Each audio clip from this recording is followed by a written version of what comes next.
আসসালামু আলাইকুম। গত ২ দিন আগে আমরা একটা জায়গায় প্রায় ২০,০০০ টাকার খড় কিনে রেখে এসেছিলাম। এবছর খড়ের সিজনে এত খড় একসাথে আমাদের আগে কখনো কেনা হয় নাই, অন্তত এবছরে। প্রতি বছরেই খড় নিয়ে বর্ষার সিজনে আমাদের বড় একটা সমস্যায় পড়তে হয়, যে কারণেই এবছর আমরা আগে থেকেই খড় সংগ্রহ করা শুরু করেছি আলহামদুলিল্লাহ। তো আজকে আমাদের গন্তব্য ওই জায়গায় যেখানে আমরা প্রায় ২০,০০০ টাকার খড় কিনে রেখে এসেছি। ওই খড়গুলিকে আমরা আনতে যাবো ইনশাআল্লাহ। তো খুব ভোরে সকাল 6:30টার দিকে আমরা রওনা দিয়ে দিয়েছি ৩টা নসিমন নিয়ে ওই খড়গুলিকে আনার জন্য। প্রত্যেক নসিমনে আমাদের ৩ জন করে লোক রয়েছে, যাতে করে খুব দ্রুত এই খড়গুলিকে আমরা নিয়ে আসতে পারি, যেহেতু এখন বৃষ্টি সিজন, যে কোনো মুহূর্তে বৃষ্টি নামতে পারে। তো আলহামদুলিল্লাহ আমরা খড়ের পালার এখানে চলে এসেছি। আসার পর এই খড়ের পালাগুলিকে আমরা ভাঙতেছিলাম একটা একটা করে। তারপর ওই খড়গুলিকে আমরা আমাদের নসিমনের মধ্যে খুব সুন্দর করে সাজিয়ে নিচ্ছিলাম। যেহেতু আমরা খুব সকালে 6:30টার দিকে আমাদের বাড়ি থেকে রওনা দিয়েছি, তাই কারোই খাওয়া দাওয়া করার তেমন একটা সুযোগ হয়নি। এদিকে আমাদেরকে শুধু পানি খেয়েই কাজ চালিয়ে নিতে হচ্ছিল। এর কারণ হচ্ছে আকাশে মেঘের অবস্থা তেমন একটা ভালো না, যে কোনো মুহূর্তে বৃষ্টি আসতে পারে। এই ভয়ে আমরা খুব দ্রুত কাজ করার চেষ্টা করছিলাম।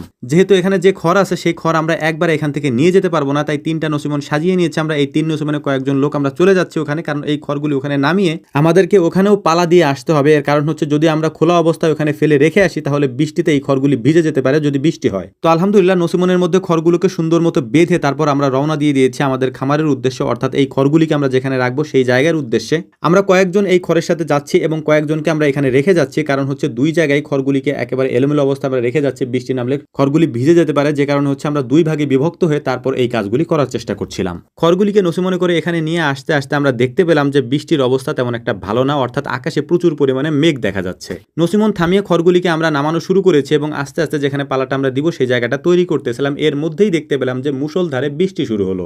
আকাশে যে মেঘ রয়েছে এবং বৃষ্টি যে হতে পারে, এটার একটা আইডিয়া আমাদের সকাল থেকেই ছিল। যখন আমরা রওনা দিয়েছিলাম তখনই আমরা একটা প্ল্যান করে রেখেছিলাম যে বৃষ্টি হলে আমরা কি করব। পলিথিন এবং এগুলিকে ঢাকার জন্য যেসব জিনিসের প্রয়োজন সেগুলি আমরা আগে থেকে রেডি করে রেখে গিয়েছিলাম, যে কারণে তেমন একটা ক্ষতি আমাদের হয়নি, তেমন একটা ভেজেও নি। কিন্তু আকাশে কি পরিমাণ মেঘ রয়েছে সেটা হয়তো ভিডিওতে আপনারা দেখতেই পাচ্ছেন। এ কারণে হচ্ছে আমাদের তারাটা একটু বেশিই ছিল। দেখতে দেখতে 2টা নসিমনের খড় আমরা নামিয়ে ফেলেছি এবং ওইগুলিকে পালা দিয়ে ফেলেছি। যদিও এখনো পর্যন্ত সকালের কোনো খাবার আমাদের পেটে পড়েনি। তো আলহামদুলিল্লাহ আমরা ঠান্ডা পানি নিয়ে এসেছি। এই পানি এবং শরবত খাওয়ার চেষ্টা করছিলাম, যাতে করে একটু এনার্জি তৈরি হয়। পালাটাকে আমরা একটু বড় করে বানাচ্ছিলাম। এর কারণ হচ্ছে যেহেতু আমরা বেশি পরিমাণে খড় নিয়ে আসবো, যে কারণে আমাদের জায়গাটাও একটু বেশি লাগবে। তো প্রথমবার আমরা যে 3 নসিমন খড় নিয়ে এসেছিলাম, এটাকে আমরা হালকা করে পালা দিয়ে রেখে গেলাম এবং এটাকে সুন্দর করে ঢেকে রেখেছি, যাতে বৃষ্টি হলে এটা ভিজে না যায়। এর পাশাপাশি যেহেতু দেখতে দেখতে বেলা 10টা বেজে গেছে, আমরা খাবার খেয়ে তারপর এখান থেকে খাবার নিয়ে চলে যাব, কারণ ওখানেও আমাদের কয়েকজন লোক আছে, ওদের খাবারটা আমরা এখান থেকে নিয়ে যাব। বাজার থেকে খাবার আমরা নিয়ে গিয়েছিলাম। খাবার খাওয়ার পর পুরোদমে আমাদের কাজ আবারও চলছে, কারণ হচ্ছে মাঝে মাঝে বৃষ্টির ঘনঘটা দেখা যাচ্ছে, অর্থাৎ আকাশে মেঘের ঘনঘটা দেখা যাচ্ছে। যে কোনো মুহূর্তে বৃষ্টি হতে পারে বা বৃষ্টি আসতে পারে। এই জন্য এবার আমরা কাউকে আর রেখে আসিনি, আমরা সবাই মিলে চলে এসেছি, যাতে করে এই খড়গুলি, এবার যে খড়গুলি আমরা নিয়ে এসেছি এই খড়গুলি একবারে সবাই মিলে পালার উপরে দিয়ে রেখে তারপর আমরা যেতে পারি। তো সেই প্ল্যান মোতাবেকই আমরা চলে এসেছিলাম এবং পালার উপরে ওই খড়গুলিকে দিয়ে আমাদেরকে আবারও আসতে হয়েছে। এর কারণ হচ্ছে এখানে আমরা যে খড়গুলি কিনে রেখে গিয়েছিলাম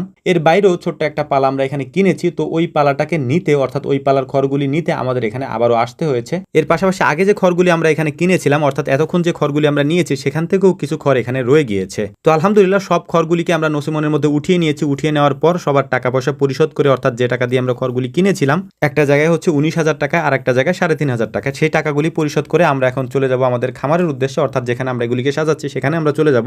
আমরা টোটাল 11 জনের মতো মানুষ কাজ করতে এখানে এসেছিলাম, অর্থাৎ এই খড়গুলি নিতে এখানে এসেছিলাম। এই 11 জনে কাজ করতে করতে এই খড়গুলিকে এখান থেকে নিতে নিতে আমাদের প্রায় সন্ধ্যা হয়ে যায় পালা দিতে দিতে। এর মধ্যেও দেখতেছিলাম যে আকাশে প্রচুর পরিমাণে মেঘ দেখা যাচ্ছে। যেহেতু এখন বৃষ্টির দিন, তাই খড়গুলিকে এনে এলোমেলো ভাবে এখানে রেখে দেওয়া যাবে না। যে কোনো মুহূর্তে বৃষ্টি এসে ভিজে যেতে পারে এবং এই শুকনো খড়গুলি যদি ভিজে যায় তাহলে বড় একটা বিড়ম্বনা আমাদেরকে পড়তে হতে পারে। তো আলহামদুলিল্লাহ মেঘ আর রোদ বৃষ্টির মধ্যেই আমরা আমাদের পালাটা তৈরি করে ফেলেছি এবং এটা অনেক বড় একটা পালা হয়েছে। যেহেতু অনেক খড় আমরা একটার মধ্যে দিয়েছি, এই কারণে পালাটা দেখতেও একেবারে বড় আকারের একটা পালা দেখা যাচ্ছে। আলহামদুলিল্লাহ দেখতে দেখতে খড়ের পালাটা দেওয়া হয়ে গিয়েছে। এটাকে সুন্দর করে আমরা ঢেকে রাখবো। এখন তার মধ্যে একটা বিষয় আপনাদেরকে বলে নেই, সেটা হচ্ছে আমরা যারা কাজ করেছি আমাদের একটা প্ল্যান ছিল আগে থেকেই যে আমাদের খামারের টাইগার মুরগির ভুনা এবং হচ্ছে সাদা ভাত আমাদেরকে খাওয়াইতে হবে, অর্থাৎ যারা কাজ করেছে তাদেরকে খাওয়াইতে হবে। তো আজকে আলহামদুলিল্লাহ আমরা সেটা করবো ইনশাআল্লাহ। তবে ভিডিও অনেক বড় হয়ে যাবে, যে কারণে সেটা আমরা দিতে পারছি না। আগামীকাল সেটা দিয়ে দেবো ইনশাআল্লাহ। তো আমাদের জন্য দোয়া করবেন। আসসালামু আলাইকুম রহমতুল্লাহ।